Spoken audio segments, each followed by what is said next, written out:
and welcome back to Clear Skin Kitchen. Today we are revamping Kung Pao chicken. Why Kung Pao chicken? Well, there's two ingredients in there that are terrible for our acne prone clients that we actually changed so you guys are actually able to eat it. So those two ingredients would be soy sauce and peanuts, both absolutely terrible for your skin. So what we're doing instead is we're using coconut amino acids for the soy sauce, and we're actually going to do cashews instead of peanuts. So we're also going to add it all together and stay in touch with us and figure out how our Kung Pao chicken turned out. Hello and welcome back to the Clear Skin Kitchen. So as Sammy mentioned, we're making Kung Pao chicken today.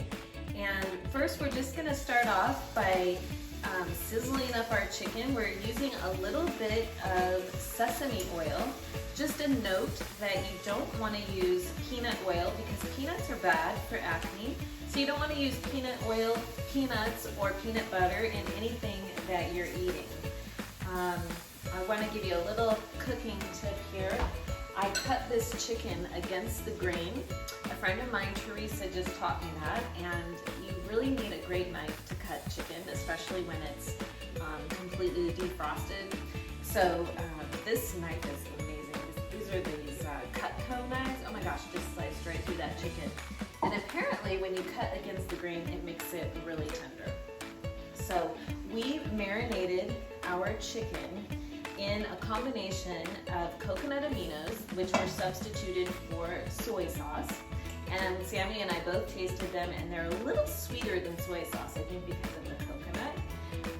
And then a little bit of rice vinegar and a little bit of sugar is the marinade for the Kung Pao sauce. I'm just going to add all of this chicken in. I'm going to brown it up, and I will be back. Okay, so our chicken has been getting browned, and it smells so delicious. And I think like a nice brown chicken actually just looks tastier, and it really smells good too. So we're going to take another pan, and we've got a little bit of sesame oil in here, and we're just going to put in I did red and orange peppers because I'm not really a big fan of green peppers, so I just did what I liked.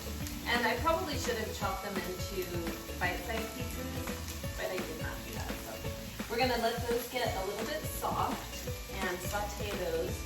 It calls for 1 tablespoon of ginger, and I love ginger, so we kind of went a little overboard. I'll go ahead and just put that in. And 6 cloves of garlic. So we're going to press this plus our scallions, green onions, and if you want a tip for ginger, I don't really have any.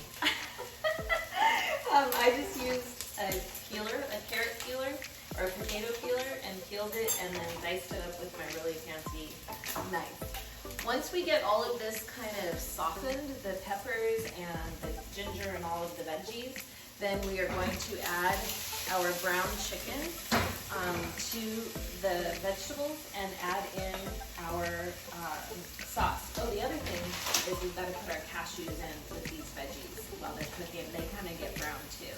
So we will be right back with you. Kung Pao! Yes, we're ready to finalize our Kung Pao chicken. I'm going to go ahead and take this brown chicken and put it into our pan with our veggies that are just a little bit soft, and we've got our cashews in there instead of peanuts. And then we have our nice Kung Pao sauce, and we're just going to pour that in and let all of this kind of saute in that sauce. We might even make a little bit more sauce because I think we made a little bit more Kung Pao than the recipe called for. So I'm going to turn the heat down on that and let it simmer. I am cracking up, you guys, because I asked Sammy if she would go to the store and get some red peppers for our Kung Pao chicken. Now Sammy's never had Kung Pao chicken in her life. And this, you know, Kung Pao is an Asian dish. And this is what she came back with. These are New Mexican chili pods. I mean, this is for like red chili, making like, you know, Mexican food, Hispanic. Can you imagine me throwing this into our Kung Pao chicken? You're supposed to have little hot red peppers in there. I think I'm gonna add a little bit, because we don't have the right chilies, I'm going to add in, let me just find it here in my pantry, well, the little red chili piquants. So those are probably, yeah, the little red chili peppers. I might add just a little bit of that to the Kung Pao for a little tiny bit of spice. I'm not sure how much spice Sammy can handle. And finally, you can serve Kung Pao chicken over anything, like any kind of base. So I made farro today. Farro is an ancient grain. It's a wheat grain. So if you are gluten intolerant, this would not be the choice for you. This has a lot of gluten in it, but it has a lot of protein. I don't have a gluten issue, and Sammy doesn't either. We were talking about some people, gluten is a problem for acne, but Sammy has pretty severe acne when it's going. It's not going, hasn't been for years because she's been on our program, but she eats gluten all the time and she doesn't have a problem. So if you have a gluten intolerance, make something gluten-free. I don't know. I don't even know. I get, because I don't have a gluten intolerance. Is rice gluten? Quinoa? Quinoa maybe. But you know, Kung Pao is typically served over rice, but you can serve it over anything. So we're gonna taste this and we'll let you know what we think.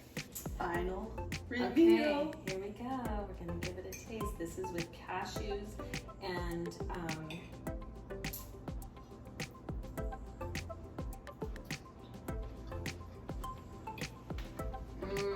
This is so good. I think I like cashews more than I like peanuts. this is so delicious. And you know what? I added extra ginger. I really like it. I can taste it. Can you? Oh yeah. Okay, this is a healthy choice if you have acne. And are craving that Kung Pao chicken. Is it good? Thumbs up, thumbs up. Cheers to clear. Cheers to clear.